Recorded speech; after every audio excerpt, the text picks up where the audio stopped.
Hello everyone, welcome to our YouTube channel and this is Naveen Rana. दोस्तों, उम्मीद करता हूँ आप सभी अच्छे होंगे और 9 बज चुके हैं तो हमारे इस क्विज़ के लिए आप तैयार बैठे होंगे पेन और पेपर लेके। ठीक है, तो दोस्तों ये हमारा है क्विज़ नंबर 3। तो जिसने भी अभी तक क्विज़ नंबर 1 और 2 नहीं दिया है तो पहले उस हमारे यूट्यूब के प्लेलिस्ट में जाए और क्विज़ नंबर 1 और 2 को दीजिएगा। ठीक है, उसके बाद इस क्विज़ को आप कंटिन्यू करें। तो रात के 9 बजे जो है डेली हम इस क्विज़ को लेके आते हैं। तो दोस्तों डेली इसको इसको दीजिए और अपना रूटीन सेट करेगा। ठीक है, 10 से 15 मिनट का ये वीडियो होता है दोस्तों, काफ़ी जानकारी आपको यहाँ से मिल जाती है। ठीक है, तो चलो इसके अलावा जो दोस्तों मैं बात करता हूँ कि इसके आज के क्विज़ में हम क्या डिस्कस करने वाले हैं। दोस्तों इसमें जो है आज के क्विज़ में हम जियोग्राफी के क्वेश्चन यहाँ पे डिस्कस करेंगे, भूगोल के क्वेश्चन। ठीक है, इससे क्या है कि हम अब क्या है दोस्तों, मैं आगे से सब्जेक्ट वाइज क्विज लेके आऊँगा। जैसे आज जियोग्राफी के सारे क्वेश्चन रहेंगे, कल मैं हिस्ट्री के सारे क्वेश्चन लेके आऊँगा, परसों इकोनॉमिक्स के, पॉलिटी के, और एक दिन जो है करंट अफेयर के, और एक दिन हम उत्तराखंड के। ऐसे क्या होगा दोस्तों, इससे आपके सारे सब्जेक्ट में कमांड अच्छी बनेगी और आपका जीके जो है स्ट्रांग होता चला जाएगा। ठीक है, तो चलो आज के क्विज के लिए आगे बढ़ते हैं दोस्तों। ये है, उससे पहले मोटिवेशनल कोट आपके लिए लेके आया हूँ। तो इस मोटिवेशनल कोट को पढ़िए दोस्तों और समझिए इसको। पानी में गिरने से किसी की मृत्यु नहीं होती है, मृत्यु तभी होती है जब तैरना नहीं आता है। परिस्थिति कभी समस्या नहीं बनती, समस्या तभी बनती है जब उनसे निपटना नहीं आता है। ठीक है दोस्तों, होप सो आप सभी समझ गए होंगे, सभी समझदार लोग हैं। ठीक है, तो दोस्तों क्या है, सेम चीज़ है यहाँ पे। पानी में गिरने से किसी की मृत्यु नहीं होती है, मृत्यु तब आती है जब हमें तैरना नहीं आता है। सेम चीज़ है, परिस्थिति कभी समस्या नहीं लाती है, समस्या वो तब बन जाती है जब उनसे निपटना नहीं आता है। तो आप समझ गए हैं, जब आप एग्ज़ाम में होंगे और एग्ज़ाम में जब आपको कोई क्वेश्चन नहीं आएगा तो उससे सीधी सी बात यह है, आपको क्वेश्चन क्यों नहीं आ रहा है, क्योंकि आपने उसके लिए क्या, उसको उस क्वेश्चन को हैंडल करना नहीं आता है आपको, क्योंकि आपने उसके लिए तैयारी नहीं की है, आपने पढ़ाई नहीं की होती है। ठीक है, तो दोस्तों डेली के 9 बजे आइए, क्विज़ को अपने रूटीन में सेट करिएगा और डेली इस क्विज़ को अटेम्प्ट करें। ठीक है, तो चलो शुरू करते हैं। पहला क्वेश्चन आपके सामने ये रहा, क्षेत्रफल के आधार पर दूसरा सबसे बड़ा महाद्वीप कौन सा है। ठीक है, आपको एरिया में बताने दोस्तों, दूसरा सबसे बड़ा महाद्वीप कौन सा है।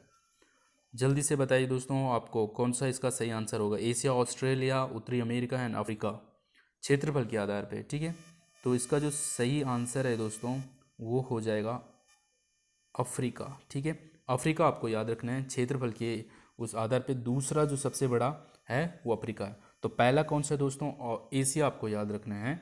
मैं इनका आपको एक सीक्वेंस बता देता हूँ। सबसे जो बड़ा है दोस्तों वो है एशिया, ठीक है, जिसमें हमारा प्यारा भारत भी है। दूसरे नंबर पे आते हैं दोस्तों अफ्रीका, आप नोट डाउन कर लें इसको। तीसरे नंबर पे जो आता है वो आता है नॉर्थ अमेरिका। उसके बाद आता है साउथ अमेरिका। उसके बाद आता है अंटार्कटिका, ठीक है, अंटार्कटिका। उसके बाद आता है यूरोप, ठीक है, उसके बाद आता है ऑस्ट्रेलिया। तो इस तरीके से आपको ये सीरीज को याद रखना है। ठीक है, तो ज़्यादातर क्वेश्चन कैसे बनना जाता है दोस्तों, सबसे बड़ा जो है क्षेत्रफल में वो है एशिया और सबसे छोटा कौन से है, ऑस्ट्रेलिया। ठीक है, इस तरीके से आपको याद रखना है। तो यहाँ पे पूछा गया था दूसरा सबसे बड़ा महाद्वीप, तो वो है अफ्रीका। दोस्तों सबसे ज़्यादा जो देश हैं किस महाद्वीप में है, तो आपको याद रखना है वो भी क्या है, अफ्रीका महाद्वीप में ही सबसे ज़्यादा कंट्रीज है। ठीक है, चलो दूसरे क्वेश्चन के लिए मूव करते हैं। निम्नलिखित में से किस महाद्वीप से तीनों अक्षांश रेखाएं कर्क रेखा, भूमध्य रेखा और मकर रेखा होकर गुजरती है। कौन सा महाद्वीप है जिस महाद्वीप से जो है तीनों रेखाएं गुजर रही है। दोस्तों आपने वर्ड जो है ये होगा, इसमें से जो बीच से जो है भूमध्य रेखा होकर गुजरती है, इसके ऊपर जो है ये कर्क रेखा और नीचे क्या है, मकर रेखा है।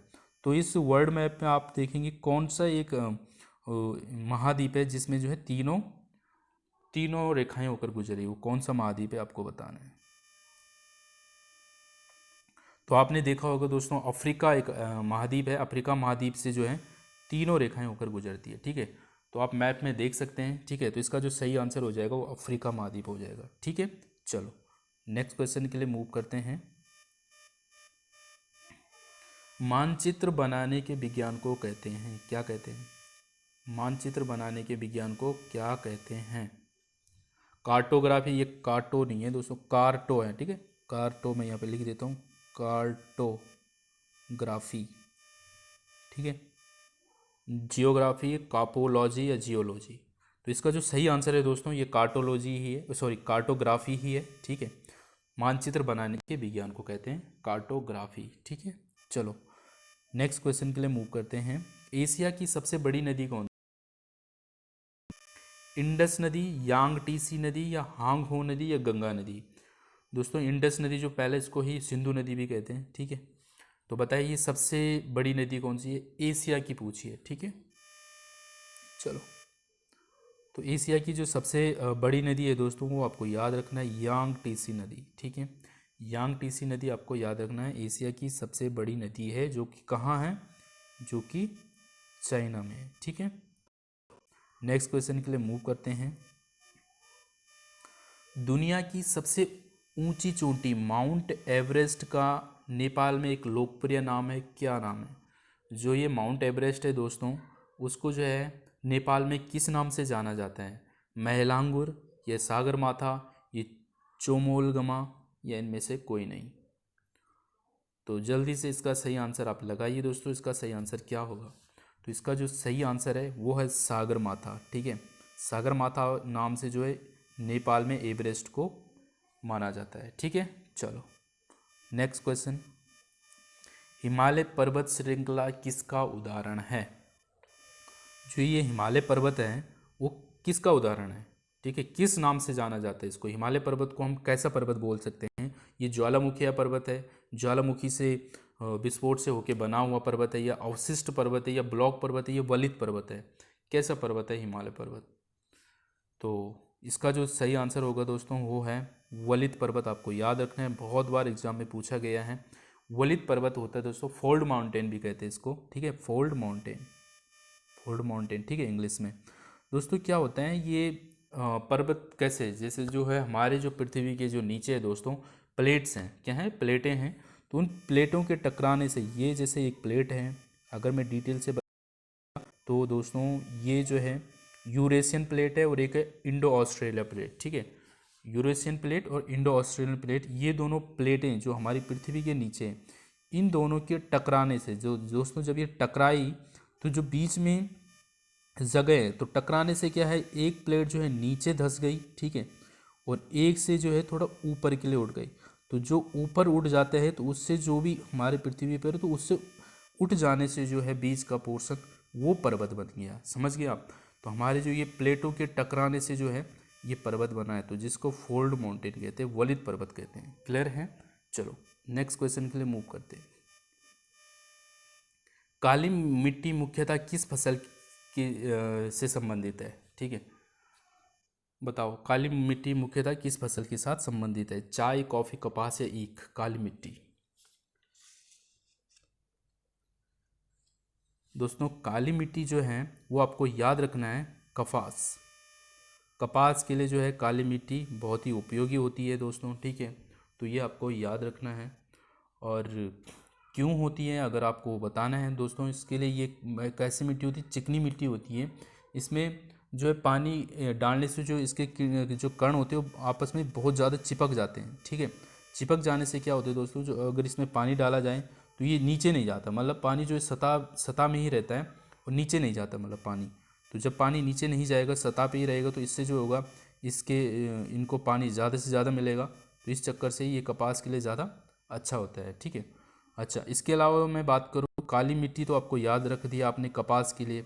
चाय और कॉफ़ी के लिए आपको याद रखना है दोस्तों लैटराइट मिट्टी। ठीक है, लैटराइट मिट्टी आपको याद रखना है किसके लिए? चाय और कॉफ़ी के लिए। और कपास के लिए आपको याद हो गया है काली मिट्टी। ठीक है, चलो नेक्स्ट क्वेश्चन के लिए मूव करते हैं। दुनिया की छत, रूफ ऑफ द वर्ल्ड, निम्नलिखित में से किसे कहा जाता है? दुनिया की छत, रूफ ऑफ द वर्ल्ड किसको कहा जाता है? माउंट एवरेस्ट को, पामीर का पठार, साइबेरिया का मैदान, या हिंदुकुश पर्वत को कहा जाता है? तो इसका जो सही आंसर है दोस्तों वो हो जाएगा पामीर का पठार। पामीर का पठार को क्या कहा जाता है? दुनिया की छत कहा जाता है, रूफ ऑफ द वर्ल्ड कहा जाता है। ठीक है, चलो नेक्स्ट क्वेश्चन के लिए मूव करते हैं। लाल मृदा में लाल रंग किसके आलेपन के कारण होता है? जो लाल मिट्टी होती है उसका जो लाल रंग होता है किस कारण से होता है? नाइट्रोजन से, ह्यूमस से, लोहा, या तांबा से? चलो इसका जो सही आंसर है दोस्तों वो है लोहा। ठीक है, आयरन ऑक्साइड जो है एल्यूमिनियम के साथ जो है रिएक्शन करके इस तरीके से इसका जो आपस में वो लाल रंग बना देता है, ठीक है। तो जो जिसकी वजह से जो मिट्टी का जो रंग जो है लाल होने लगता है, ठीक है। तो लोहा इसको आपको याद रखना है लाल मृदा के लिए। क्लियर है? चलो next question. Footballer Cristiano Ronaldo किस देश से संबंधित है? जो आप सभी जानते हैं फुटबॉलर है क्रिस्टियानो रोनाल्डो, नाम आप सभी ने सुना होगा। ये किस देश से हैं? पुर्तगाल के हैं या स्पेन से हैं या ऑस्ट्रेलिया से है? इनमें से कोई नहीं। तो इसका जो सही आंसर है दोस्तों वो है पुर्तगाल। पुर्तगाल आपको याद रखना है, ठीक है। ये एग्ज़ाम में पूछा गया है, ग्रुप सी के समूह का के पेपर में पूछा गया क्वेश्चन। तो दोस्तों जितने भी क्वेश्चन हमने आज यहाँ पर डिस्कस करे हैं ये सारे क्वेश्चन किसी न किसी एग्ज़ाम में पूछे गए हैं। कोई CHSL के एग्ज़ाम में, SSC के, CGL के एग्ज़ाम में पूछे गए क्वेश्चन मैं आपके लिए लेके आया हूँ, ठीक है। तो इनकी एक इम्पोर्टेंस होती है, तो आपको इनको याद रखना ही है, ठीक है दोस्तों। तो उम्मीद करता हूँ आपको आज का क्विज़ जो है आपको अच्छा लगा होगा और आपके अच्छे अच्छे मार्क्स आए होंगे और आपने इन सबको नोट डाउन भी किया होगा, ठीक है। तो अपने अपने मार्क्स जो है दोस्तों मुझे कमेंट बॉक्स में ज़रूर बताएं और इस क्विज़ को ज़्यादा से ज़्यादा शेयर करें। आपको अच्छा लगा है तो लाइक करें और कमेंट ज़रूर करें। आपको इस क्विज़ से रिलेटेड कुछ भी अगर कहना है तो इस कमेंट बॉक्स में ज़रूर कहिए, ठीक है। Thanks for watching and thank you.